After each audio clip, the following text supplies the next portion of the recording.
The pillar foundation and floor frame are ready for the walls and corner posts. This is a 16 by 16 log cabin made by hand in northern British Columbia, Canada. Welcome to Muddy of Grid, eh? Hi, my name is Edgar. Welcome to my channel, Muddy of Grid, eh? Muddy Off Grid, eh? YouTube channel videos are for entertainment purposes only. If you engage in any of the activities shown in the Muddy Off Grid, eh? videos, do so at your own risk. Consult an expert before operating any tools, machinery, etc. shown in the videos. Most of the pine beetle logs I used to build this cabin were found laying on the ground around our property. Some of the logs came from pine beetle kill trees that were dead standing.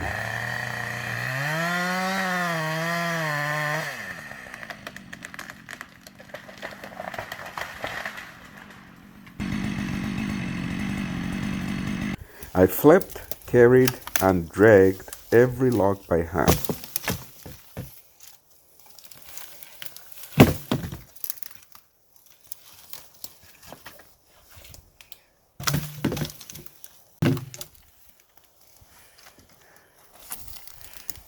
Every log was inspected and cut to length of 10 to 18 feet long. Once the logs were close enough to the truck, I hitched them to it and dragged them to the building site. Sometimes I hauled the logs on the box of the truck. You can see on the logs the blue stain left behind by the pine beetle. I collected about 50 logs working only on the weekends. It took me about 3 months. Then I worked on preparing the logs. The first logs I worked on were the corner posts. I flattened two sides of the corner post logs with the chainsaw. I started using a second-hand Poland chainsaw that I had bought from Craigslist. I cannot say anything bad about this chainsaw. The chainsaw got me started, and considering it was old and used, I was happy with what I managed to do with it. Unfortunately, it started to give me problems and eventually broke down. Once I got the log sides flattened, I squared them with both ends of the corner post log.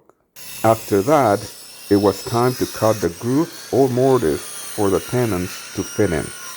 I got a more precise cut with the skill saw than the Poland chainsaw.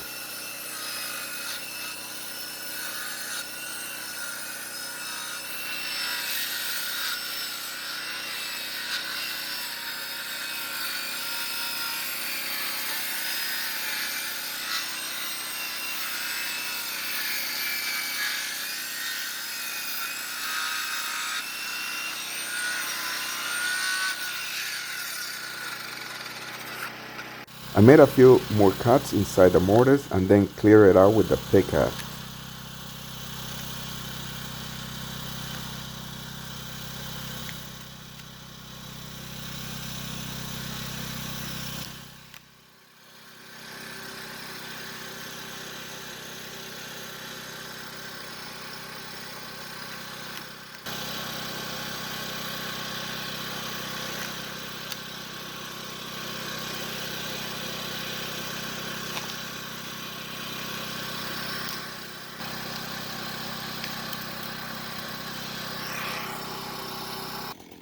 I decided to get a better brand of chainsaw.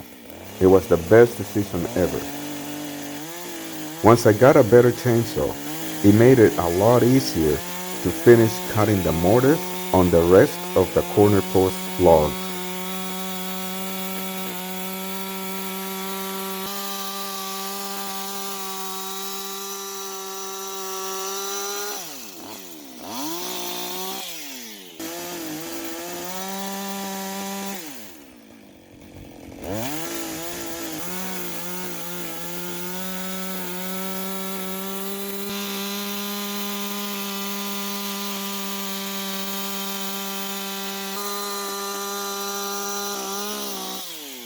This is how I cut the mortise at the bottom of the corner post. It is amazing the difference it makes to have a high quality chainsaw. The vibration is so minimal and the feel is amazingly comfortable.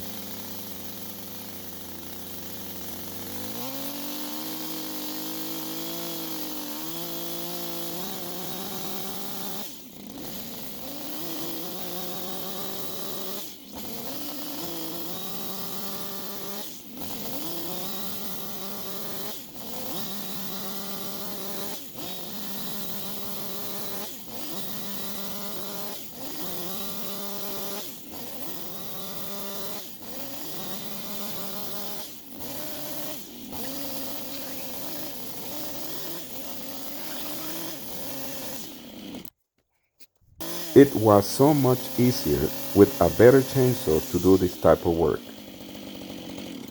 This is one of the corner posts with the mortise cut in both sides and in the bottom. This corner post is ready to be installed.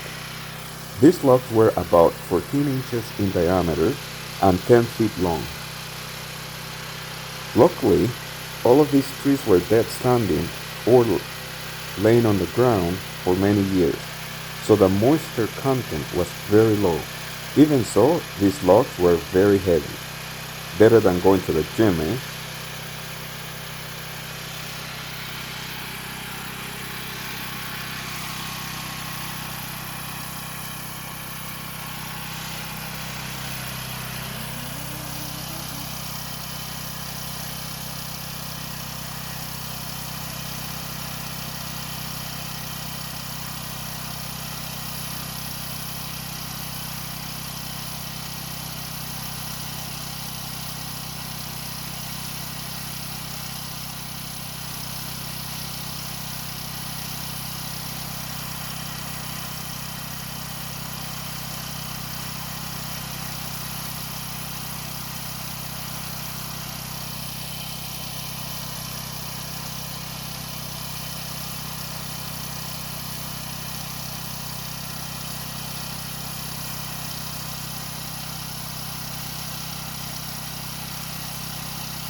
The mortise fits over the 2x4 which locks the corner post in place. This helps to keep the wall straight and square. The first corner post is in place. Don't forget to subscribe and thanks for watching. See you next time. Bye for now. Thanks for watching and please subscribe, eh?